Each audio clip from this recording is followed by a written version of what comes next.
Hello, my name is Alessandro Cosmo, and I am the Business and Human Rights Coordinator at Global Human Rights Defense.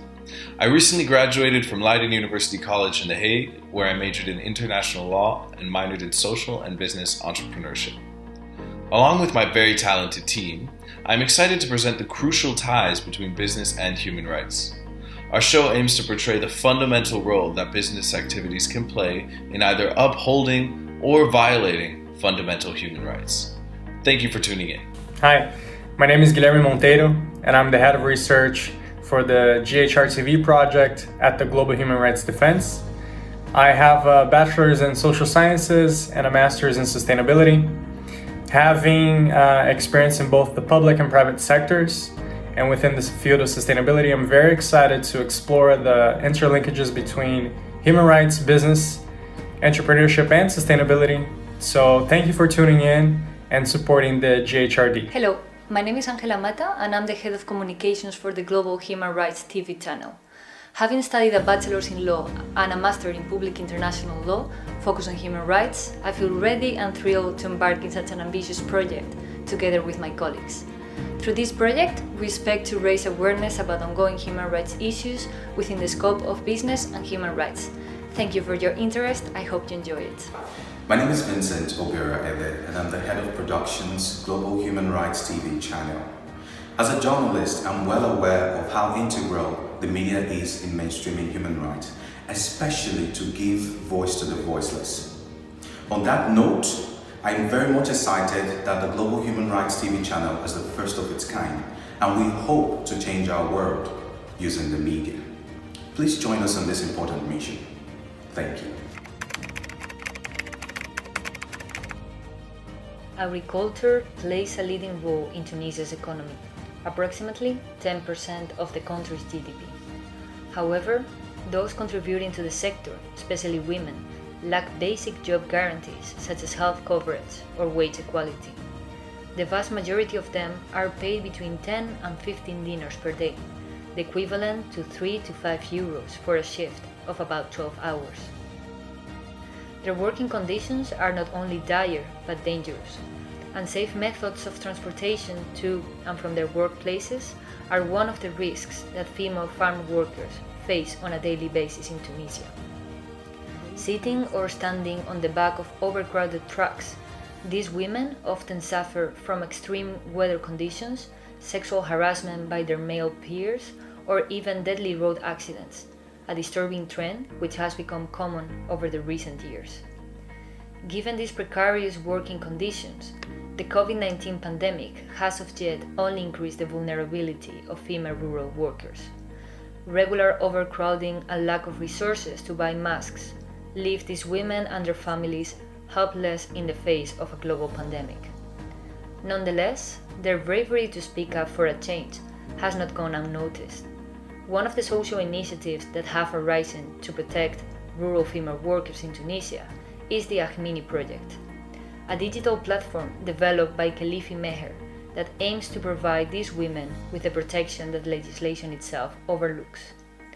By using this platform, women can register online in the public health system without the need for an employer and at the cost of 17 euros cents a day.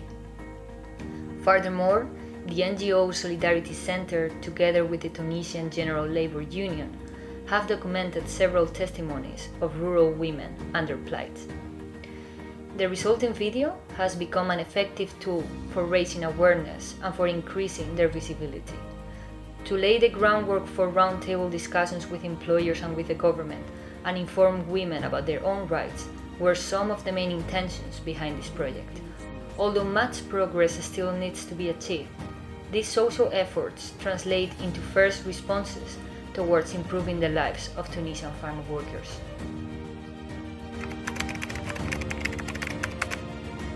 The import ban on forced labor as a way to curtail the abuse of human rights within the production chain is currently under a heavy spotlight. The countries like the US adopted this measure to ensure no traces of human rights violations are found within the production chain. Recently, the European Parliament called for a ban on products which involve severe violations of human rights such as forced labor or child labor. However, While this measure seemed to be a way out to extricate the abuse of human rights within the production chain, one must also look at the prospects it holds as well as the issues it presents. And this is what we hope to achieve in this segment with our guest, Dr. Karin Astrid Siegman, a senior lecturer, labor and gender economist at the International Institute of Social Studies, Erasmus University in Rotterdam. Thank you for talking to GHRTV, Dr. Karin Astrid. Let's begin first of all with what you make of this measure to sift away forced labor from the value chain. Perhaps why you think we should welcome such measure. Yeah, the question is, what measure are you actually talking about? There are countries where there have been policies in place, boycott goods which are produced using forced labor. The US has had such legislation in place since the 1930s, but until very recently it was actually almost bad. I think since 2016 or so it was implemented. And there are a couple of countries in Europe which either have implemented legislation to deal with slavery in global value chains. The UK has such legislation since 2015. But that legislation actually is confined to a reporting requirement, so it doesn't really have teeth. Then you have legislation in France, which actually does implement a form of due diligence in global supply chains for French companies. So that is actually something we could discuss, and probably you're talking about the recent move at the level of the EU to actually formulate a guideline for European member states, members of the EU, to actually move towards some form of procedures in European companies' supply chains. And forced labor has been mentioned as one of fundamental of human rights that should be through that type of legislation. Suggested last year, and next year, so the EU Commissioner for Justice prepare legislation, and that will be discussed at the level of the European Parliament. So that's probably the type of background you're referring to. And your question was, why should we welcome this type of move? Because we have seen of global trade that was based on the use of slave labor. I live in the Netherlands, probably you do so too. The former colonies of the Netherlands produced cotton, sugar, and other goods by using enslaved populations, basically robbed, kidnapped from Africa, not confined to. It was a system of production worldwide. And fortunately, since the 19th century, formally, slavery and other forms of forced labor have been condemned and abolished internationally, but that does not mean international trade is free from forced labor. You were basically highlighting where we are at the background of the forced labor, and then, of course, the issues it hopes to address. Yeah. At the level, there's legislation under discussion to actually implement a measure of due diligence in global, in the supply chains, corporate based and their predecessors of this type of legislation, such as the 2000 Slavery Act in the UK, which is basically a toothless. It requests companies to actually report on sort of what they've done regarding slavery in their supply chains. So that's not really an effective measure. There's a stronger piece of legislation in France. Affected communities, affected workers in the supply chains of companies headquartered in France, grievance mechanism if their rights are including the right sort of to be from coercion, that is forced labor. And in Germany, for example, there's also similar legislation and a discussion. So this is probably the type of measures that you're referring to. And yes, we should definitely discussions, legislative moves as well, because since colonial time, of global trade have actually been characterized by slave labor. The former colonies of the Netherlands, where I live, produced goods such as cotton, sugar, indigo, coffee, based on the labor of enslaved people, robbed from different regions in Africa. So this is large shares of global trade in colonial times, but the incidence of forced labor has not slavery since the 19th century, and various international conventions, forms of labor.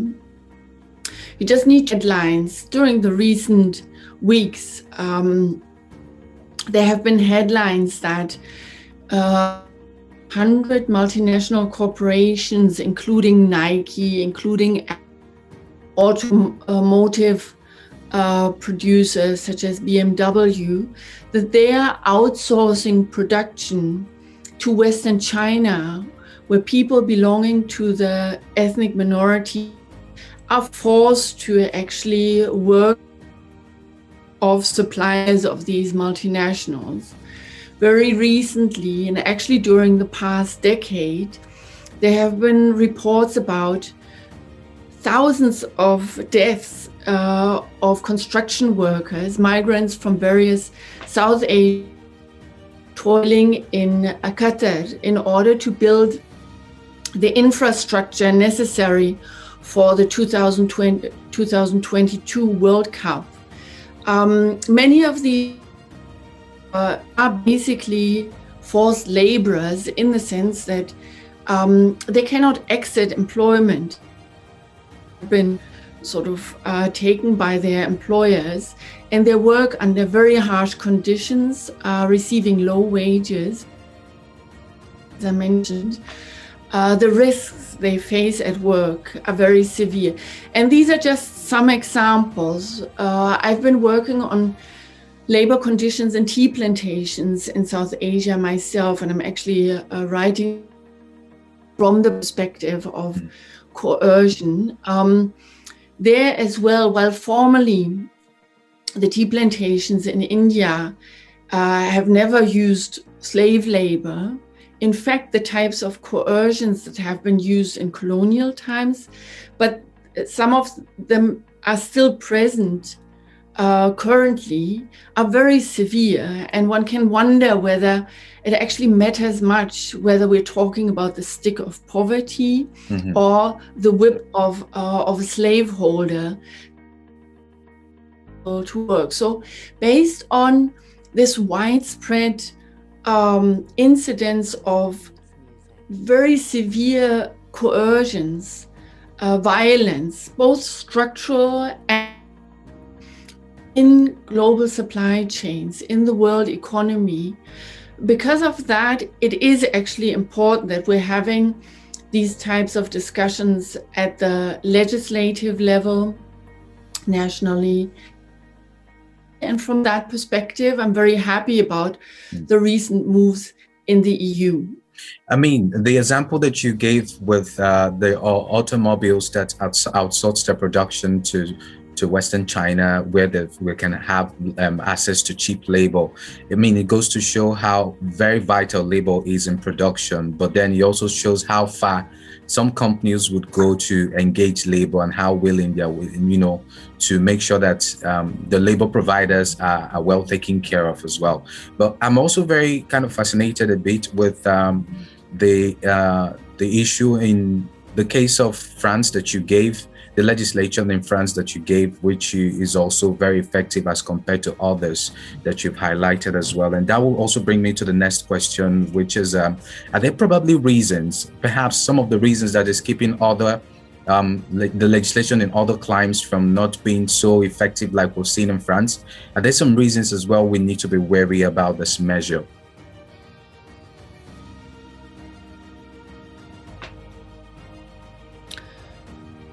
There are actually many facets to your question.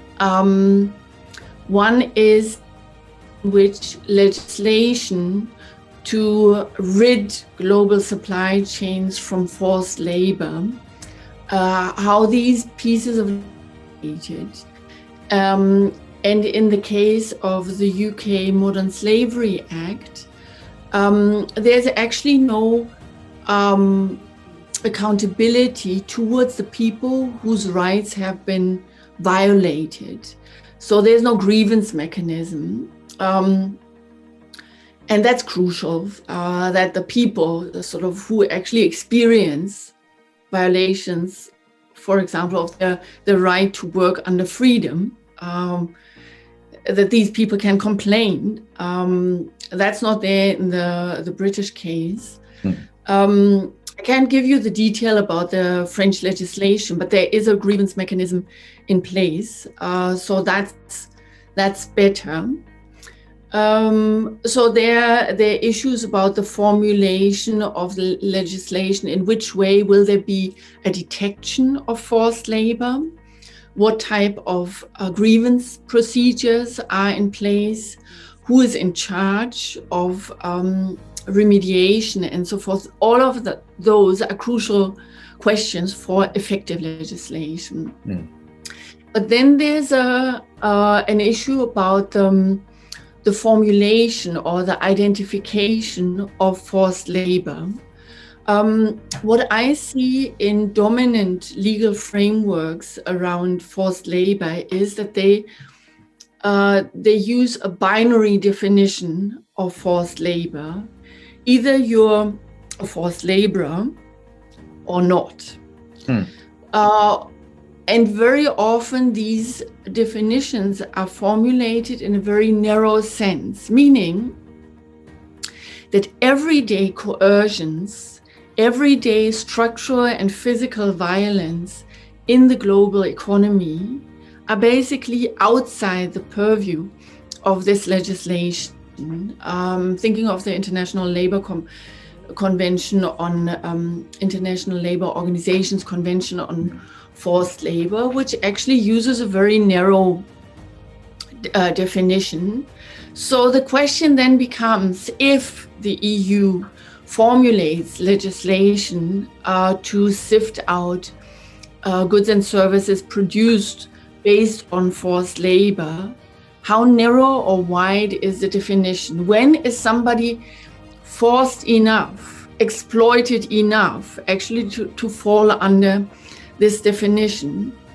And there are quite a number of people, scholars in different parts of the world, who argue that actually the way in which global trade operates today, as it was under in colonial periods, is actually based on forced labor. So it's not an exception. It's not the other that we need to get rid of, but it's part of the system. And that, of course, makes it very difficult to actually address without very fundamental reforms of how our economic system, our global economic system operates.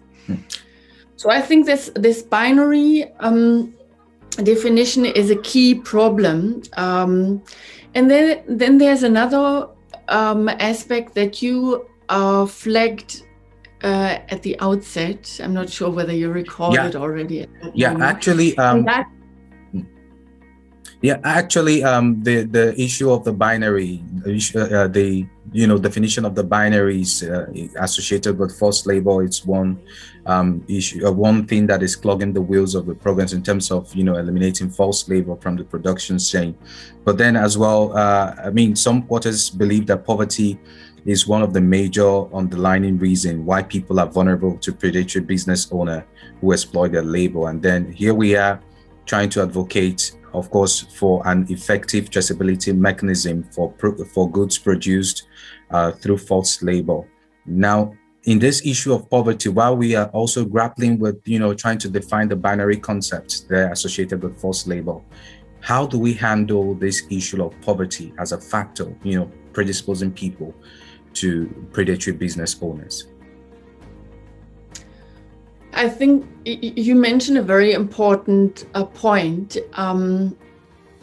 Very often it's the stick of poverty that pushes people to accept very degrading, very exploitative labor conditions, and often they're associated with very degrading living conditions as well. Many factories actually have combined sort of dormitories, or plantation laborers are often also housed on the plantation. So the line between working space and working conditions and living conditions is difficult to make. So poverty is a very important coercive factor.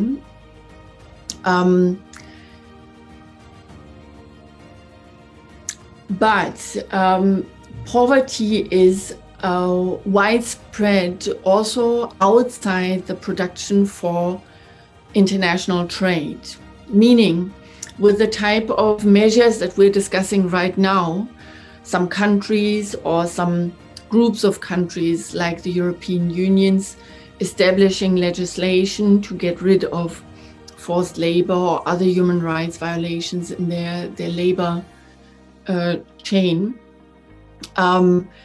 Many incidences of poverty would not be addressed by this type of legislation because those people, those workers are not embedded in global value chains. But nonetheless, this could be one tool to address extreme forms of rights violations in global value chains. But it would need to be complemented by other measures, probably more at the national level, but maybe through sort of international solidarity and support as well. And those are, on the one hand, guaranteeing people's livelihoods.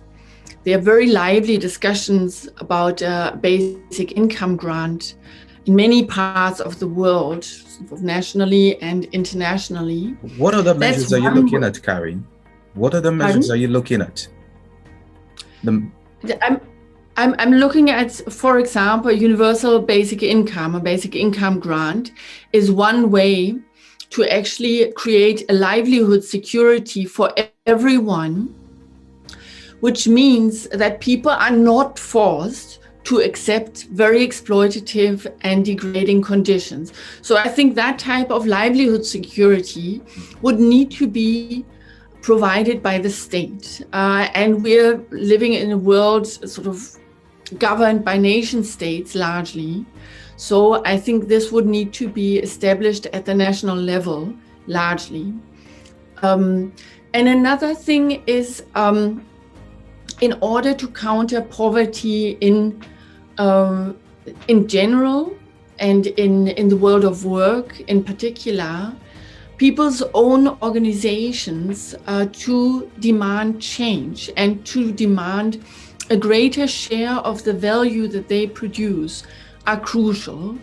And actually, in many of the multinational corporations and their supplier factories that we've been talking about, freedom of association is actually sort of very scarce. People are prevented from forming associations, from joining unions.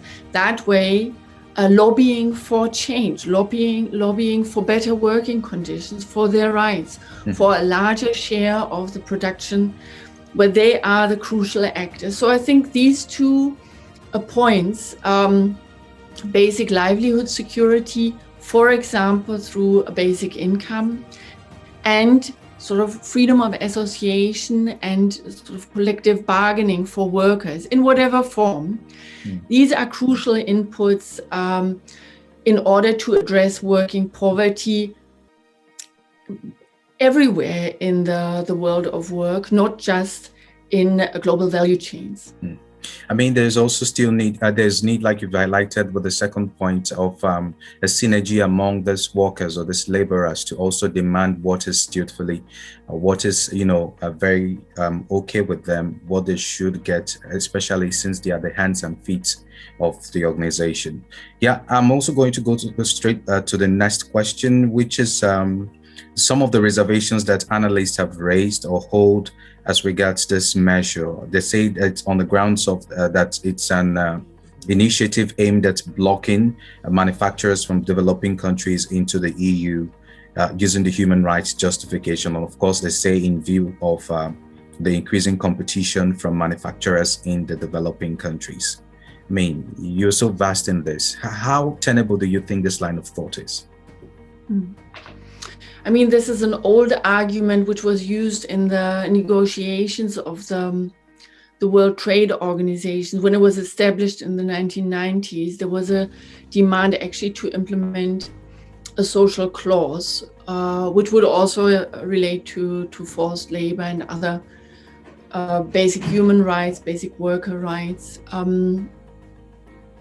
So it's an old argument, but it's a valid argument because the world economy is dominated by countries in Europe, countries in the global north. And there have been, I think in particular in earlier negotiations, both of WTO agreements, but also regional agreements like the NAFTA agreement in North America, sort of between Mexico, Canada, and the US.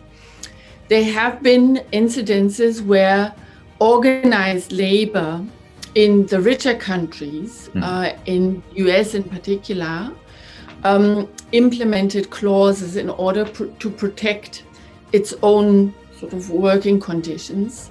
So I think it needs to be taken seriously in order not to reproduce the North-South inequalities in global trade. But on the other hand, this is not the only inequality sort of within the global South and sort of everywhere in the world. We're also dealing with class-based inequalities, which again, they're racialized, they're gender, there are lots of other hierarchies that enter the scene. So while taking this argument seriously, one should not forget that this type of legislation, or if it's not legislation, it could be sort of take some other form of governance, has the potential actually to strengthen workers' bargaining power vis-a-vis not just their own employer, their direct employers, but also to their indirect employers, sort of elsewhere in the global value chain, the buyers of their goods, the Apples, the Nikes, the BMWs that I mentioned earlier, because they can directly sort of demand the guarantee of their rights from them rather than just approaching their direct employer, which might be under a lot of pressure from those global buyers, retailers. So yeah, it's a valid point. It needs to be considered, but legislation that actually strengthens the rights of workers in global value chain, I think also has the potential to reduce the imbalance, the North-South imbalance in global trade, by actually making those powerful transnational corporations largely based in Europe, largely based in the global North, holding them accountable for violations of labor rights, including forced labor. I mean, I would want to take some of these suggestions that you've just made now as the best practices if we're going to move forward with, extricating forced labor from the production chain. I'm going to take it as the best practices. Perhaps if you still have some more to share with us as well, you can also do that. I think some principles I already mentioned. One is a grievance mechanism that empowers the people who actually experience violations of their rights, be it forced labor, be it violations of minimum wage legislation or living wages, unhealthy or unsafe circumstances, and so forth. So these people should have a voice, should be represented, should sit at the table and demand guarantee of their rights from sort of those powerful actors at the top of the same value chain. That's one principle. It implies that responsibility or accountability should be throughout the value chain, not just one tier. That sort of Nike can say, well, we have contractual relations with one manufacturer in Indonesia, in Cambodia, just to give an example. Mm-hmm. But we don't know, and we are not in charge of what's taking place in the respective country. No, it should be throughout the value chains. These are two principles, and there are many others that could be listed. But talking about good examples or good practices, I've been working together with a farm worker organization in the US, the Coalition of Immokalee Workers. They are involved in, they are organizing tomato pickers in Florida, most of them undocumented workers from Mexico, Guatemala, Haiti, some of them from the US as well, African Americans, but most of them undocumented migrants. They have established a very interesting governance mechanism, which is not a law, but it's basically a tripartite agreement between these workers' organizations, the growers which employ them, and the multinationals, fast food chains, retailers like Walmart, to ensure decent working conditions in agriculture in the US. And parts of this program is actually a very close monitoring mechanism of the labor conditions in the tomato fields and other vegetable cultivation sort of in the east of the US. And since the establishment of this program about 10 years back, basically that part of US agriculture has been rid of forced labor, and there was a very high incidence of forced labor, really slave-like conditions, people sort of being locked up and almost chained to sheds. So this is a very interesting mechanism. It's not a piece of legislation. As I said, it's a tripartite contract, but it's an example that one can look at. Of course, it's something that has grown from a very particular context. You cannot take it as a blueprint, but learning from how it was established might be very insightful for other environments. And what I take from it is this program has been designed based on workers' own experience in tomato cultivation. What are the human rights, the labor rights violations that they experience? And that has led to the formulation of the program, of the mechanisms to guarantee their rights, rather than sort of an abstract set of principles which might be irrelevant to the particular labor process, the particular production in one sector, in Cambodia, in southern India, in Mali, sort of, I think these are some principles and examples that I find sort of relevant and inspiring.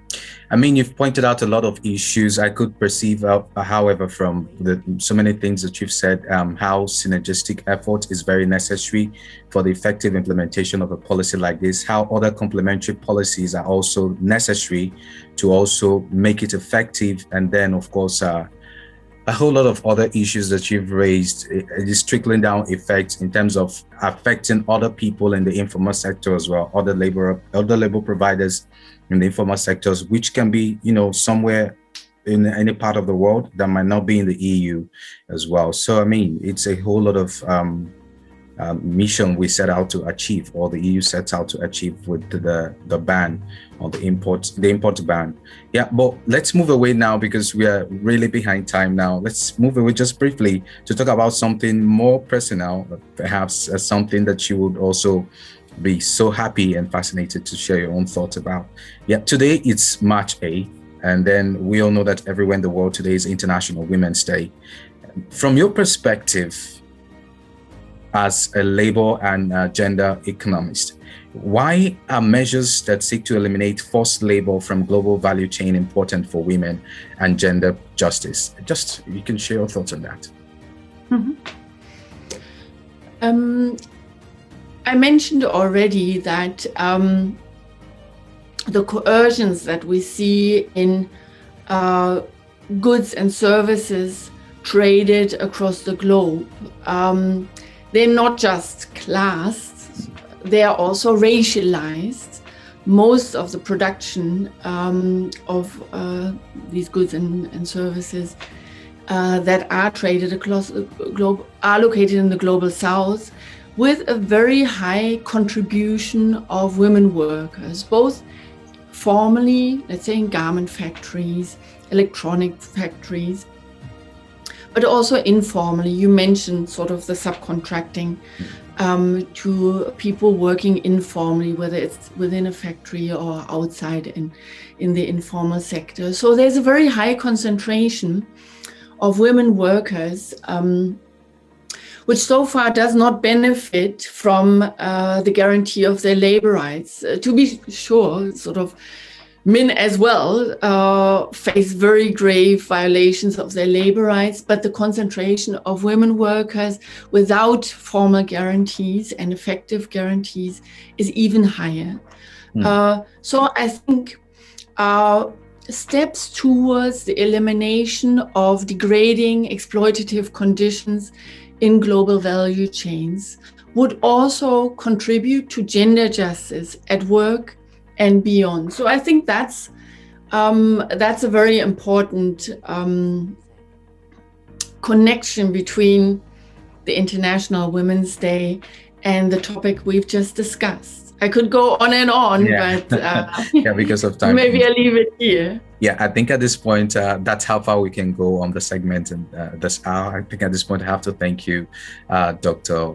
Karin Astrid Siegman. She is a labor and gender economics here at the International Institute of Social Studies, Erasmus University in The Hague. Thank you for your time. Thank you for talking to GHRTV. Thank you very much for inviting me. Good luck. Good luck. Thank you.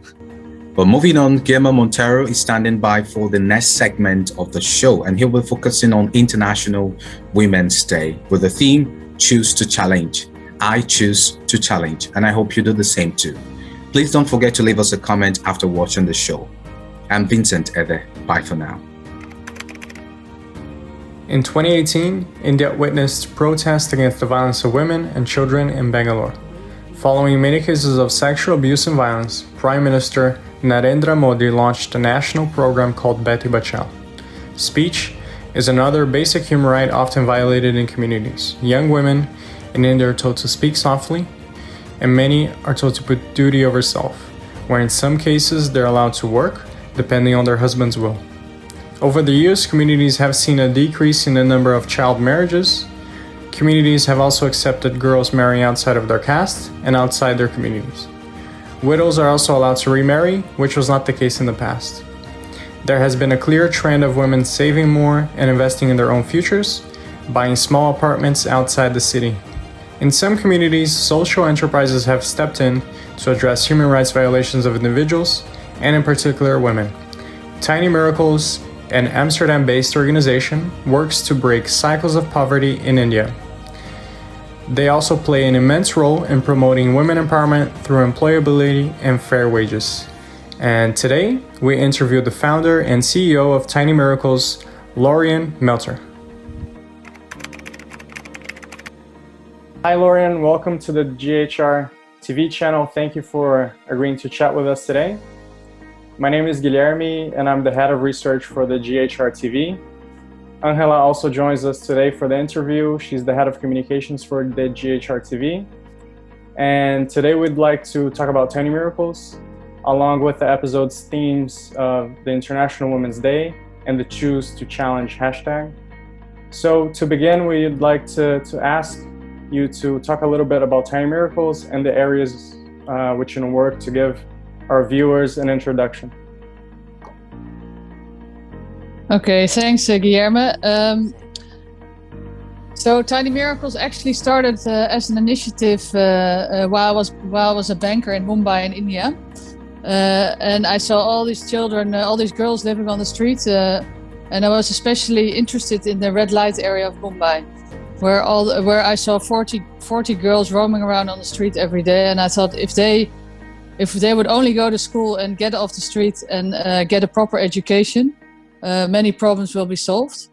So after 1 year, I had 40 girls in school, but then the parents started taking the kids out of school again to work. So then I thought, let's first explain to the parents why the kids need to be in school.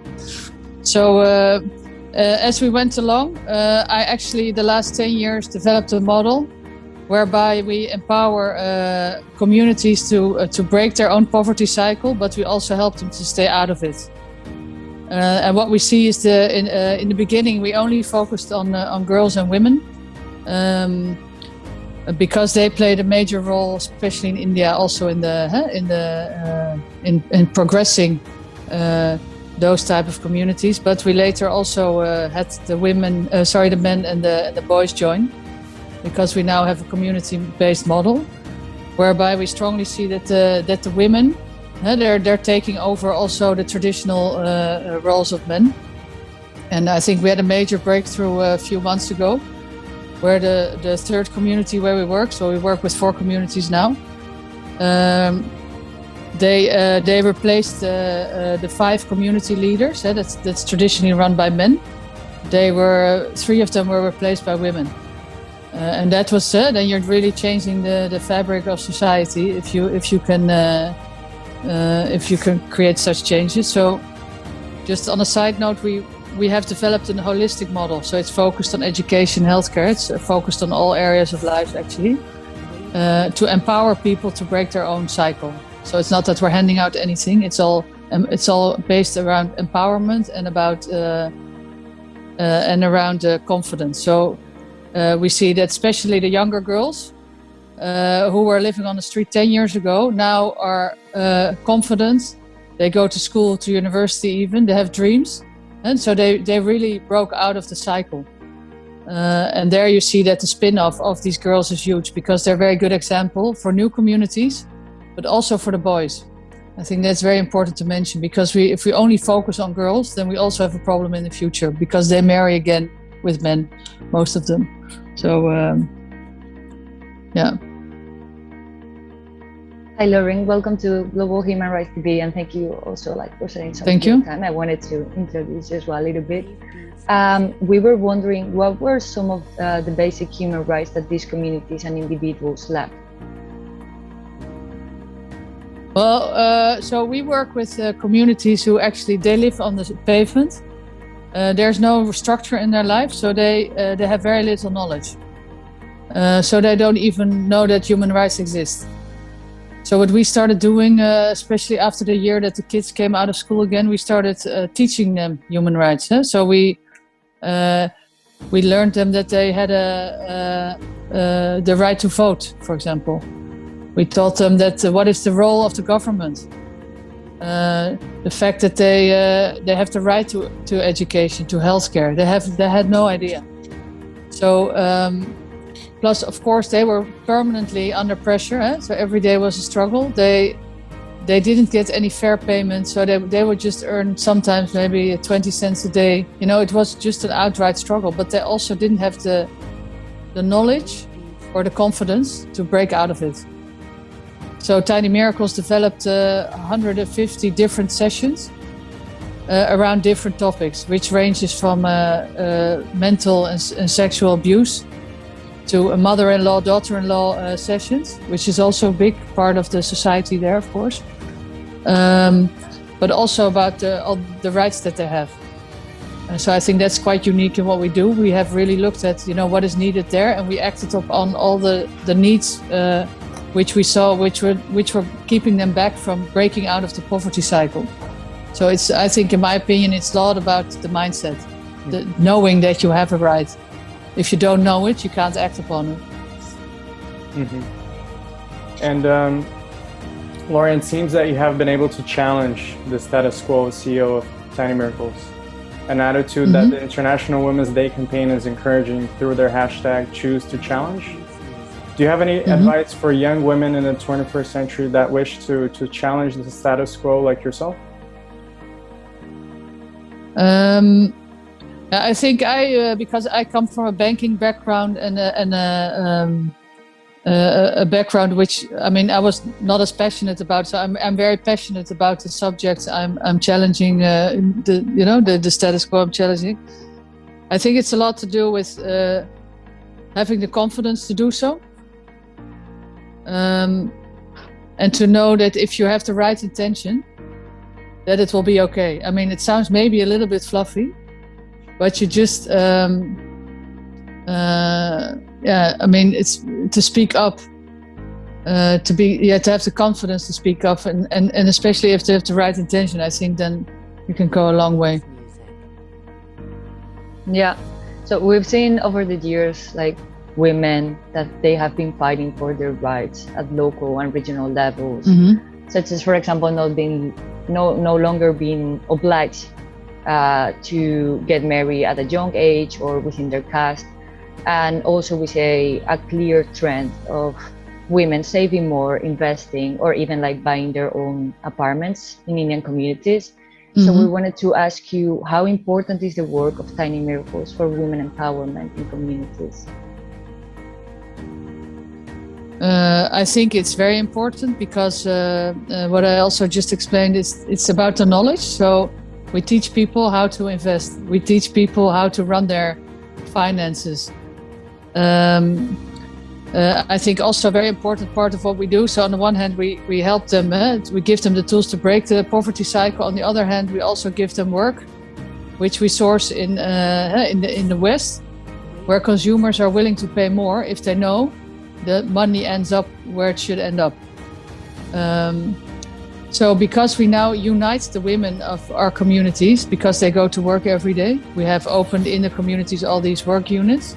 They talk to each other and they feel more encouraged and they feel more empowered to speak up to the men, for example. So if there's abuse cases running, then the women all stand up together. And together you feel much stronger than when you're just an individual. So I think with, first of all, the knowledge that we give them, and then secondly, the fact that they come together on a daily basis and they speak to each other and they confide in each other. They feel it's safe to speak about what's happening in their life when they're in I call it community centers.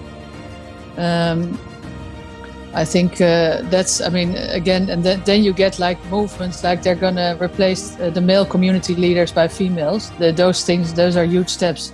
And it's not because we tell them that they should. It's because this is what they want and they feel is fair. So it comes from them. It doesn't come from us. We just facilitate them to show this behavior and to feel strong enough to take these decisions. That's fantastic. And Lauren, I've seen that Tiny Miracles is a B Corp, and I'm very curious to ask you about impact measurements. I do come from a sustainability background, and at university we always looked at how important it is for social organizations to understand their impact internally and also to show that externally. So I was wondering if there's a way that you keep track of your beneficiary satisfactions with Tiny Miracles operations, if, for example, there's a way that you measure your impact on communities. So of course we have the data, you collect the data of kids going to school, the health statistics. I'm also far more interested in are people actually happier or satisfied? It's much more important, I think. So we just started a project with measuring happiness. So what we do is when we start with a new community, we ask them how happy are you on a scale from 0 to 5, but we don't explain to them what does happiness mean, because I feel they themselves need to figure out what is happiness for them. It's not my measure of it, it's their measure of happiness. So what we see happening now is when we start with the community, most of them say 5, because they feel we are there, there's probably a better future ahead of them. So we see many 5s coming up, and then 3 months later we ask them, how happy do you feel? And then some say 4, some say 3, and then we ask them, why has this number changed compared to 3 months ago? And then they give the reason. They want to work more, they want to see the doctor more often, they want more tuition for their kids. And so then we look at all these answers and we start solving these problems. And then 3 months later we again ask, how happy are you? And then slowly they're also developing their own a feeling of what makes me happy. Do I actually want more work, or do I feel happier if my kids perform better in school? So this is the way that we try to bottom up include their vision, because my vision of happiness here in the West is something probably totally different from theirs. So that's why, and plus we learn really a lot. We also know what to focus our approach on. If they're all interested in working more or working differently, we can at least act upon it instead of us thinking, okay, let's just give them more work and more money, they'll probably be happy. We really try to incorporate their feedback and let that steer our actions. That's really nice. It's so personalized. Our last question for you, Lauren, is within the B Corp community and your network of partners and impact organizations, do you think that Tiny Miracles has been able to create awareness in the Netherlands about the human rights issues it tackles in India? In Netherlands, I'm very much focused because we need large partners to give us the jobs we need in India. So I think we have made we absolutely create awareness. For example, we work a lot with rituals. They have 1,300 stores, they have 8,000 employees. These people know what the impact is of the bag they're selling in the store. So I would say we can create a lot more awareness, but it's a good start. And I think it's nice that if you work with such large, you can reach scale quite fast. So that's for the coming year. One of the main targets for me personally is inspire others to do the same as we do. And that's, of course, in the field of human rights, but that's also in the field of manufacturing differently than most of the companies are doing now. Because what we see is many Western companies go to countries like India, and then they want to get the most and pay the least. And then they feel guilty, and then they give money to NGOs. But I say, no, use your own existing infrastructure. You're already producing, but then produce the right way, so that you actually that people earn more and you empower them more to change their own life, instead of having NGOs give something to the poor. It is not empowering enough. Yes, that's a great approach, Lauren. Thank you so much for speaking to us. It's really been an honor getting to know you and Tiny Miracles a little bit more, and the amazing work that's being done over there. And I'm sure our viewers enjoyed it just as much. And for you watching, to find out more about the company, please visit their website, tinymiracles.com. Thank you for watching, and see you next time. Thank you for tuning in to GHRTV. Through this first episode, we hope to have portrayed International Women's Day's mission: choose to challenge, from the eyes of the employer and the employee. Of course, GHRTV cannot speak for all women. Nonetheless, we hope that this episode shows that businesses and enterprises play a rudimentary role in granting women access to their fundamental human rights. GHRTV would like to thank the following contributors for this episode: the Solidarity Center, a non-governmental organization based in Washington, D.C., which works to promote workers' rights worldwide, and their insight into the grueling labor conditions of female agricultural workers in Tunisia. Dr. Karen Astrid Siegman, a senior lecturer at the International Institute of Social Studies of Erasmus University Rotterdam, for offering her time to speak with us about the impact of import bans in relation to forced labor. And finally, Ms. Lauren Mutter, the CEO of Tiny Miracles, for her very important work in addressing gender inequality in the workplace and sharing her experience as a female worker in both the corporate and nonprofit worlds. GHRTV stands with International Women's Day and hopes that this episode has shown women around the world that challenging injustices, even in the smallest form, can and should be done. At the same time, GHRTV is aware of the fact that this is not always possible. If you think that you are in a situation where access to your fundamental human rights is at stake, please reach out to Global Human Rights Defense via our website. Thank you for tuning in, and see you next episode.